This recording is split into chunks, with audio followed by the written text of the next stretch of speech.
Julie Connie will start this morning with the longest presentation, talking for 10 or 15 minutes about what PAMA is, what you need to know about it, where it came from, where it's going, from this perspective of the American Clinical Lab Association. Hi, everybody. It's a pleasure to be here with you today.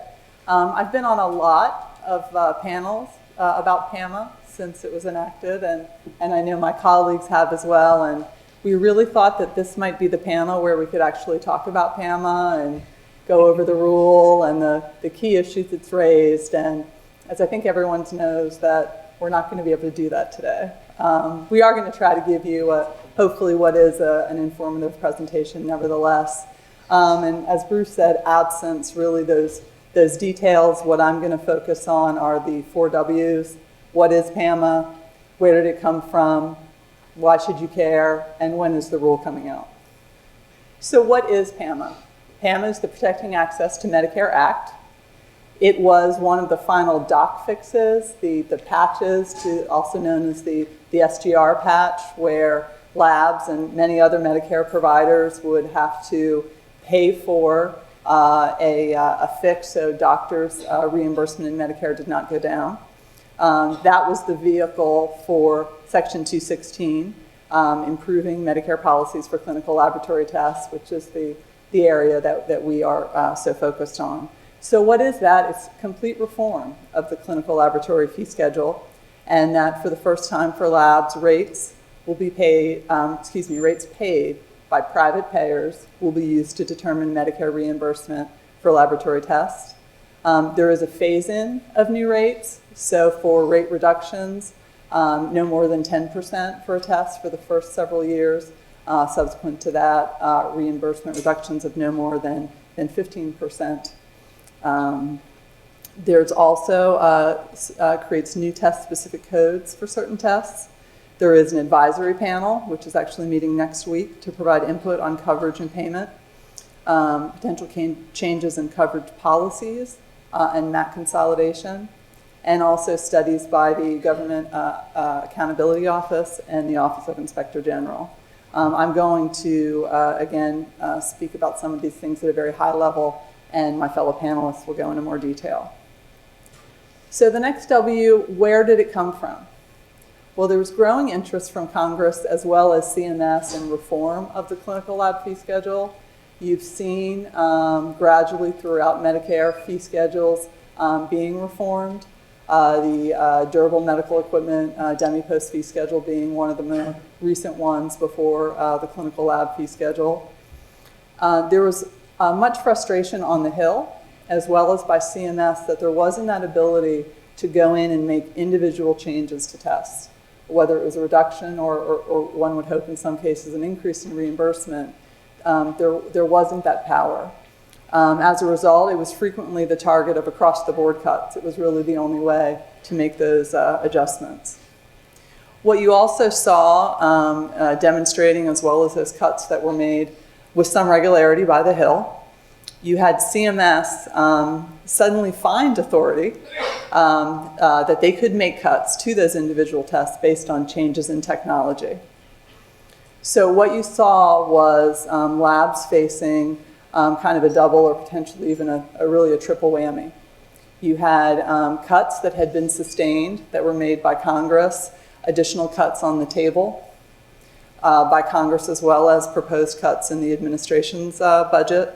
And then you also had CMS finalize this authority that they could make reductions to tests on the CLFS with no limitation on either the amount and the severity of the cut or on the number of cuts. So with all of those factors in mind, ACLA and several other lab organizations, not all lab organizations, but several made the decision to support PAMA as the best alternative.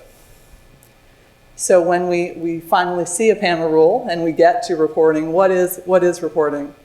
Applicable laboratories are required to report private payer prices and volume every 3 years, and that's the majority of tests. There is a smaller subset of tests, again, which will be discussed in more detail later, ADLTs, Advanced Diagnostic Laboratory Tests, When CMS receives all of those rates, all of that volume, they will calculate a weighted median, and that weighted median will become the Medicare reimbursement rate. So really a key issue, a key priority for ACLA, and something that has been discussed in great deal as we await implementation is what is an applicable laboratory. By the statute, it's a laboratory that receives the majority of its Medicare revenue from either the CLFS or the PFS, with the idea and with the clear intent by Congress that when you want a market-based system, you need to have reporting that is reflective of that broad scope of the laboratory market. So a key priority for ACLA is that you get that full market to report, and that full market is independent labs. It's hospital labs when they're competing directly with independent labs in their outreach business, and also some physician office labs. So I'm going to put the ADLT definition up here. You'll see that's resulting in, these are the tests that will be subject to annual reporting. Pretty small number of tests. Some discussion on number 3 meets other similar criteria if that could broaden out, but seems that certainly will be, at least in the near term, a small number of tests. The advisory panel on clinical diagnostic tests. So we did see something about PAMA. Just a few weeks ago, it was the announcement of the panel members, as well as the first meeting of the panel, which is to take place next week at CMS in Baltimore. Happy that 2 individuals representing ACLA member companies, member labs, the Mayo Medical Lab and Cleveland Clinic, are part of that panel, as well as other pathologists and experts. So the panel is charged with providing input on the establishment of payment rates and factors used in coverage and payment. That meeting is open to the public, as all of their meetings will be. So what are the issues that we're all waiting for and that we'll be happy to discuss to the degree that we can today? What are some of those key regulatory questions that we'll be waiting when we do eventually see that rule? How will CMS define lab and Medicare revenue? What will that data collection period be? And what period of time will it cover? For example, we've seen the diversity in our membership, certainly. Large labs with a very robust menu of tests may want a shorter reporting period, but certainly for smaller labs or labs with 1, 2 tests perhaps that aren't contracted in many cases, really need a lot more time to make sure that they get good and accurate data in. How long will labs have to collect this data, to organize it, and ultimately submit it to CMS? This is really, it's a major undertaking. It's something that, whereas other industries have some degree of familiarity with the reporting system and reporting this type of information, it's certainly new for labs. So that this first time will be, need to be having that run-up time to make sure that they can get that information in. There are some fairly severe penalties for inaccurate reporting or not reporting, so we want to make sure that labs get that right. What will be that mechanism to submit the data? Again, very large amount, and John perhaps can speak to how CMS has handled that in other reporting systems. We would certainly advocate for an electronic-based system. And then, the last W, when are we going to see a rule? The statutory deadline for the final rule was June 30th. We don't have a proposed rule, so obviously we've sailed right past that. As recently as the July CLFS public meeting, CMS stated that they plan to issue that rule as soon as possible. I think CMS has thought of every possible synonym and way of saying soon and shortly and as soon as possible, but we'll be looking for it. I would add that rulemaking has been delayed with other payment systems. So as we are on these panels and in other places trying to discuss why is this rule late and what could be the issue holding it up, if you look historically at changes to home health and SNFs and others, you do sort of see this pattern. My personal favorite was a rule that I worked on for some time, and the statute was very clear that that final rule had to be issued by October 1st of 2010. And I'm happy to say that that rule is now at OMB. So, you know, good job. It is a very, all kidding aside, it is a very complex implementation. We want CMS to take the time and get it right. Speaking for ACLA, again, we supported PAMA. We've worked very closely with CMS and are very much committed to, you know, continue to do so. And that's, you know, for the reason you see before you, that we support a transparent system, a predictable market-based payment system. We want it to encourage innovation. We want a pathway for consistent coding and pricing decisions for all diagnostics. So with that, I'll turn it over to Bruce. Thank you.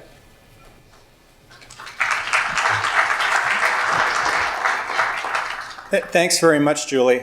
I think it's, you know, becoming clear that PAMA can be viewed at 3 different levels. At the top level, people report market prices for labs tests, and then CMS picks the median, and that's the new price. You know, so that's sort of the bullet. And then below that, well, how do you report? How big will it be? When will it start? There are these other parts, like they could make a single MAC for lab tests if they wanted to. And then there's actually a 3rd level below that some of us spend part of our time in. Well, what does this phrase mean? What does that word mean? How does this phrase in section G fit with that phrase in section C? And in fact, at that 3rd level of the detail, it can percolate up to the way the whole system works. So that's some of the stuff that's being ironed out now. On our panel, Julie's with ACLA, Donna Polizio is with Genomic Health, a large company facing issues here. The other 3 of us, myself, John Warren, and Paul Rudensky, all work on the consulting side, you know, trying to interface between the agency, the Hill, and companies and clients and associations of how this all will play out. I'm going to talk for just a couple minutes about what CMS said on July 16th when it held a public meeting. Then Paul Rudensky will talk about the coding aspects of PAMA. It makes several substantial changes to the way lab tests are coded. The way they're coded then can roll forward into the way things are priced and when. John Warren will discuss MAC consolidation, which is one of the things that PAMA allows for laboratory test claims processing, but no one knows how that might play out, so John will speculate on some of CMS's options. And then Donna will talk about, you know, some of the biggest headaches and hopes that PAMA is already giving a large company in the field. So every summer, as most of you know, CMS has a public meeting about new lab tests. And many people thought they would have done this rulemaking for PAMA back in the winter and spring months. People genuinely believed that, and got smoke signals in that direction from CMS in the winter months. Then we thought it'd come out, you know, May 1st, May 30th, June 20th. It didn't. So we got to the July annual summer meeting with a couple hundred people in the audience, and Mark Hartstein of CMS got up and said, I'd like to make some comments about PAMA. He clearly, in his head, had a good idea of all the different 6 or 7 parts of PAMA, which is remarkable because he handles huge numbers of policy areas at CMS, not just our little industry, which is 2% of Medicare. He was asked 2 questions. He was asked, you know, to what labs will this apply, and people referring to hospital outpatient versus big labs versus small labs. He didn't really answer that. He said it applies to the clinical lab fee schedule, meaning clinical chemistry and related tests.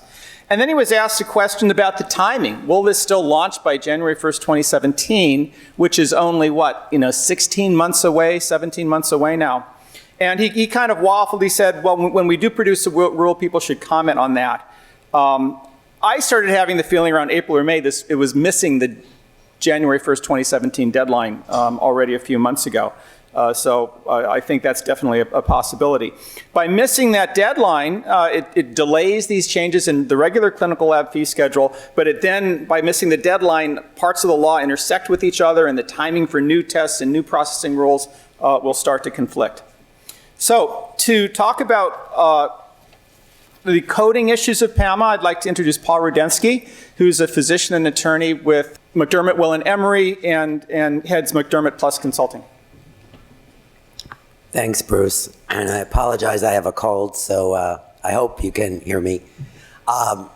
one of the things that was critical in the development of a market-based lab private payer transaction reporting system is that it's only going to be as good as the codes, the inputs, are to identify tests in order to be able to establish rates. And for those that have been involved with molecular testing in the last 7 years or so know that CPT, AMA CPT, has spent an enormous amount of time and effort, a lot of stakeholders involved in a relatively open work group process to come up with coding for molecular medicine. And it's a complex structure with tier 1 codes for the most common molecular kind of single or few markers, tier 2 codes for the less common tests, genomic sequencing procedures having another section and expanding, and then for those that are kind of complex multiple inputs with algorithms, another section. So CPT has been very active there in creating codes. But even with that, many times there are issues as to how granular coding should be, how closely it should track differences among tests that might be for the same or similar analytes, and how do you strike that right balance. Sometimes payers from a coverage perspective in terms of saying, I want to be able to identify something so I know what I'm paying for, want something that's very granular. Other times from a payment perspective, they might say, well, these things may be different and I want to know about them, but I don't know I necessarily want to pay for them differently. And so there's been a developing balance in CPT, but CPT is a process for a whole host of reasons that tends to take somewhere between about 14 to 26 months to get a code from the time something comes out.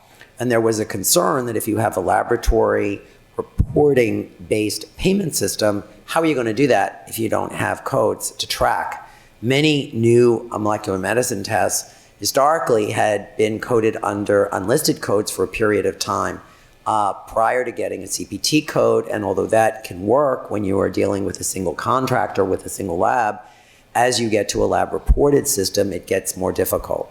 So aside from simply having a lab reporting pricing, and I don't mean simply in terms of it being simple, but rather than being focused solely on payment, there were other provisions of PAMA dealing with coding in order to facilitate having ways to identify rapidly new tests as they would come out. And there were really 3 sections in PAMA that dealt with coding. One recognized that for this category of tests called advanced diagnostic laboratory tests, which in part, as you saw from Julie's slide, kind of matches the multiple analyte assay with algorithmic analysis, the MA concept in CPT, but not exactly, because there are some differences between the ADLT definition and the MA definition. But that's one part of ADLT. A second part of ADLT is if you are a laboratory developed, a sole source laboratory test, but go through FDA clearance, whether or not you are dealing with RNA, DNA proteins with an algorithm, you would be an ADLT. And then we have this third category. So there are tests out there at the time that PAMA was adopted by Congress in April of 2014 that met the ADLT concept and yet have been coded under unlisted codes because for the most part they're single source laboratory tests and they have to be an ADLT, but that they've had negotiations with their contractors. So one of the coding provisions of PAMA was to say, CMS, by January of 2016, you need to come up with codes and publish the payment rates for those ADLTs that were in existence as of April 2014. Number of stakeholders with tests that most of us would understand to be fitting the ADLT concept. Of course, we can't know for sure until we have rulemaking. Went through a CPT process. CPT kind of quickly, and kudos to the editorial panel in working that through. We're able to establish a process, and we have a number of new codes for the ADLTs that are there and will be in effect in 2016. And the stakeholders involved with those tests have requested that CMS essentially publish those codes and the payment rates that the MACs had established for those tests as of January 16 to fit that section of PAMA. But beyond the kind of one-time fix for the things that were in place at the time PAMA was adopted, importantly, PAMA creates a process where any ADLT or any FDA cleared or approved test. So not just the subset of ADLTs that would be sole source laboratory tests that might go through FDA, but any FDA cleared or approved test can come forward and say that it believes it's not coded specifically enough in the current coding system, and to ask CMS to create a unique code for that test.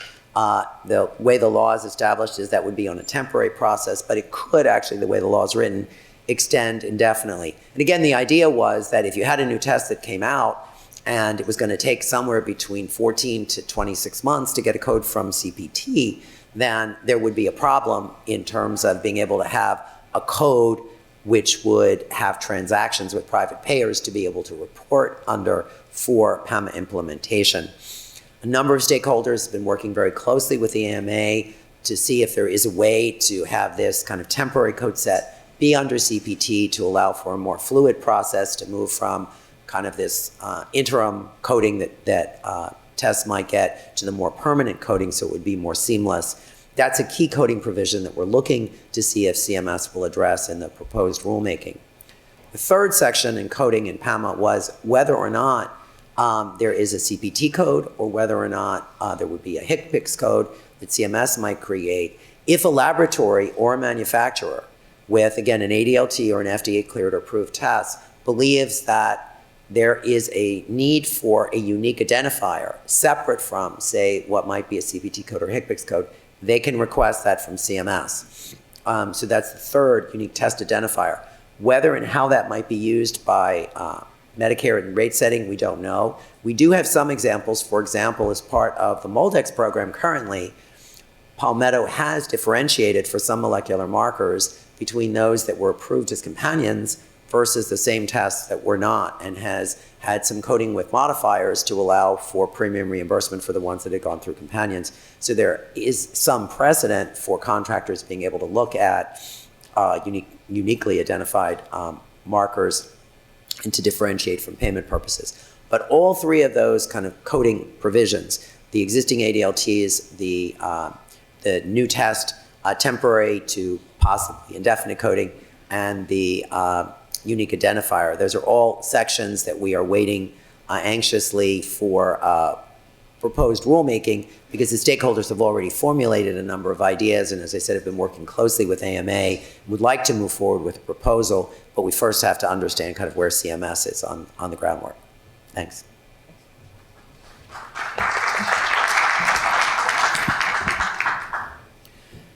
Perceiving the possibility that my presentation or Paul's could have seemed dull, we put John Warren next. John Warren and I actually overlapped working under the CMS umbrella about 10 years ago. He held a series of progressively higher positions in different parts of the agencies. But the reason it'll be exciting to listen to John is because the next section, rather than talking about pricing and coding, is a little easier to understand. It's more like us versus them. It's more like, football teams playing each other or something. Because John will talk about the possibility that CMS could set up a single MAC and put lab tests under it, and everyone in the United States would be under one MAC, one decision group. Some people think that would be a great idea. The Senate and House apparently thought it would be a good idea. CMS doesn't seem to know what to do with that idea, and some stakeholders are very opposed to it. So with that introduction, John will give us the details. Certainly hope that I can live up to Bruce's expectations for my presentation being not boring and dull, so we'll do our best. So for folks who maybe were around in this market 12 or 13 years ago, you'll probably remember when there were 70 or so Medicare contractors that you had to deal with, especially if you were with a national lab, in terms of getting claims paid, getting claims processed, even talking about local coverage decisions. At the time there were 70 different contractors across the country. There was very little consistency between the contractors in terms of what they would cover and how they would pay for it. Congress recognized this and sort of acknowledged the need to take advantage of economies of scale with Medicare contracting. When Congress passed the Medicare Modernization Act in 2003, it gave CMS the ability and the authority to consolidate its contractor operations. So over a course of at least 5 years, and even as we go on today, CMS has reduced that number of contractors from 70 plus to about 17 jurisdictions and a slightly smaller number of contractors processing claims in each of those jurisdictions. That's important because before, when you had 70 contractors run by 70 different medical directors doing 70 different things, it led to a lot of confusion and complexity. Now, when we have fewer than 17 contractors, I think there's an increased level of consistency and less complexity in terms of getting claims processed and paid. In addition, these contracts are now let competitively. Through the federal acquisition regulations, every 5 years, CMS is required to recompete the contracts, potentially bringing in new players into the Medicare market, potentially jiggering around the existing players, having contractors that maybe processed one jurisdiction, handling a different one, or a combination of jurisdictions. Related to that, and along the same lines, CMS did a very similar thing prior to the MMA with durable medical equipment contractors. Prior to probably the mid-90s or so, claims for durable medical equipment were processed by any one of those 70 contractors that I talked about. In the mid-90s, that was reduced down to 4 DMERCs, durable medical equipment regional carriers, divided up geographically. Each contractor, each DMERC, handled claims for durable medical equipment in its respective jurisdiction. And what this really did was in response primarily to fraud and abuse issues, where suppliers would shop for the best coverage processes or coverage decisions, I should say, and the best prices. Much of that was eliminated by having 4 DMERCs process claims, set coverage policies, set prices, sort of consistently among themselves. As Bruce mentioned, certainly there is benefit to having consistency in the contractor arena. We saw that with the DMERCs. We have 4 contractors, obviously. They work as one, though. They meet on a regular basis several times a day throughout the week to discuss issues that they're having, to discuss pricing, to discuss coverage. And what this really does is sort of give the DME supply community sort of a central focus, a specialized focus in contractors who can deal with their unique needs. I think Congress and CMS has sort of had the authority to do something similar to this for labs for many years, but chose not to act on it. When Congress passed PAMA, they recognized, Congress did, the benefit of contractor consolidation for the lab community as well. And PAMA provides CMS with the authority to consolidate claims processing and coverage decisions into between 1 to 4 max. Again, without sort of any indications from a regulatory standpoint what CMS will do, it's difficult to sort of read the tea leaves and divine whether they will do anything, whether they will choose 4 or 3 or 2 or 1 lab max, if you will. Certainly they've got the authority to do any or all of the above. And the benefit to having this, again, for the lab community is consistency. Now, again, similar to the DME community, we're a specialized community. We heard earlier today about how complicated our work is, how complicated the tests and the processes are. I think there's clearly a benefit to having that specialized contractor operations who can understand what the community is facing, what the marketplace is facing, and be able to react to it.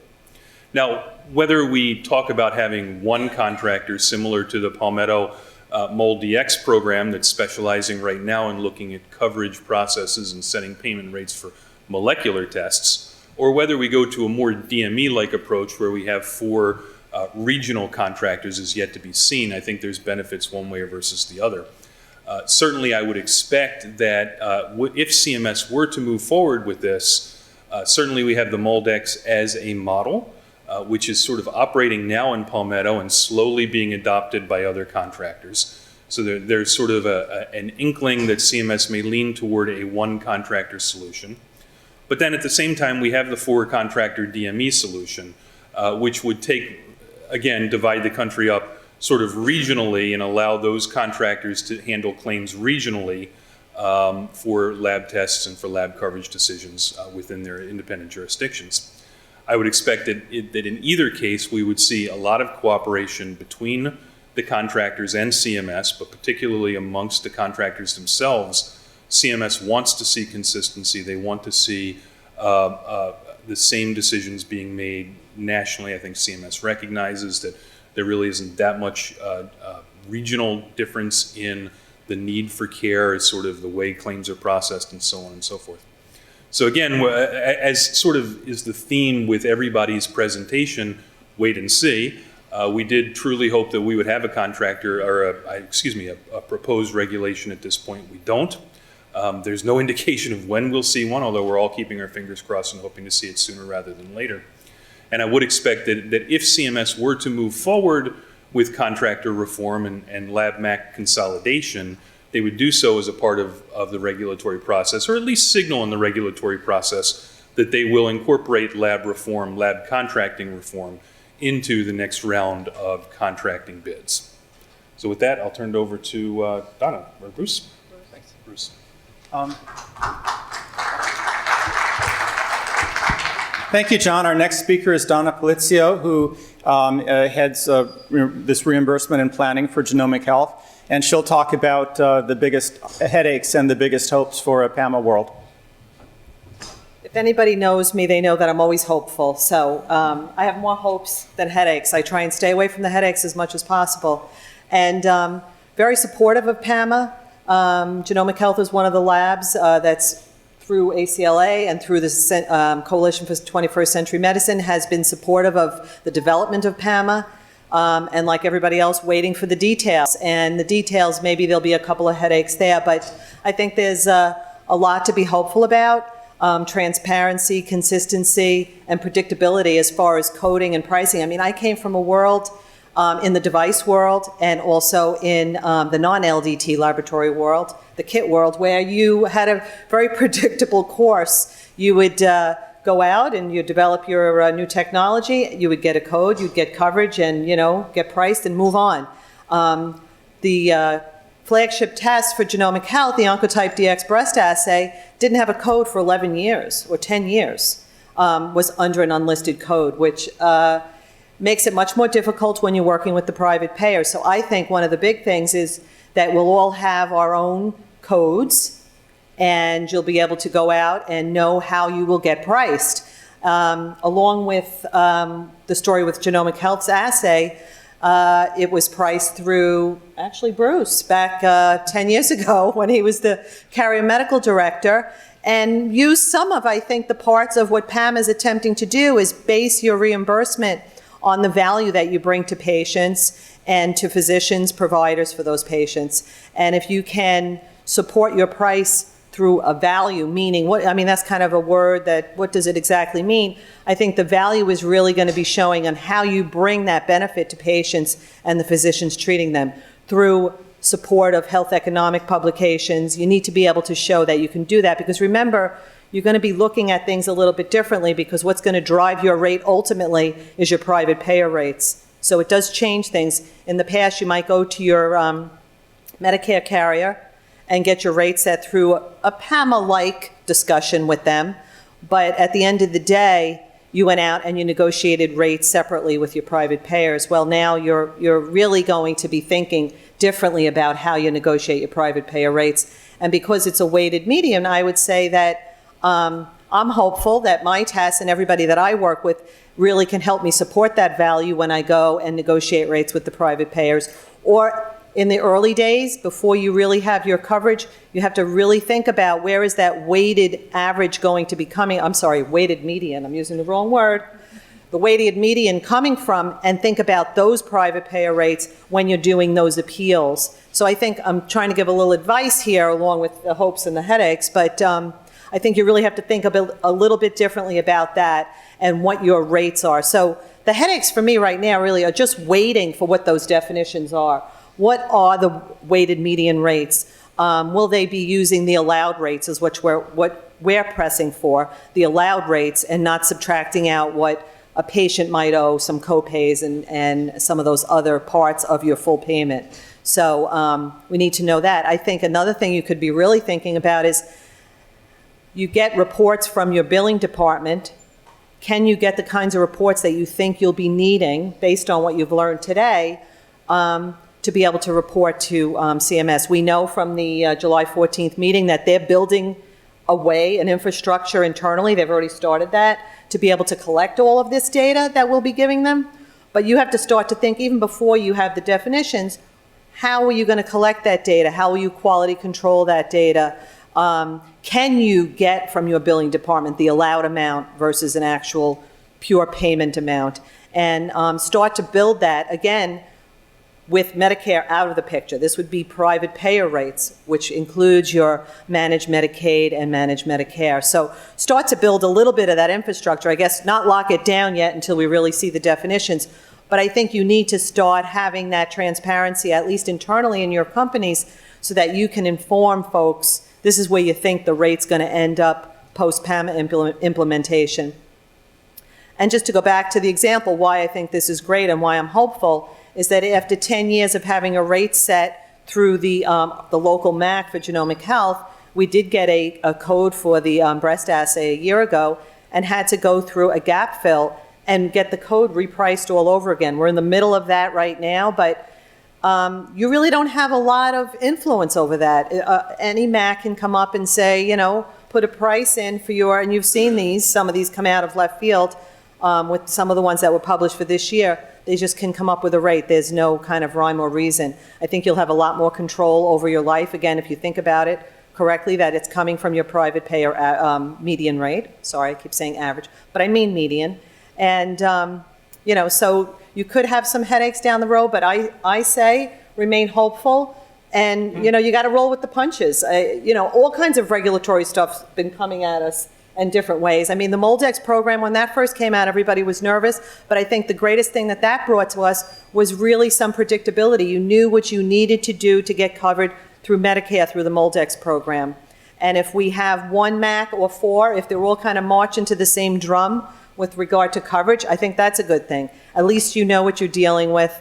You can be prepared and always be looking forward to whatever the next thing is and focus on the most important parts of what's going to drive your rates. I think that's all I can say at this point until we get the final stuff. Thank you, Donna. You're welcome.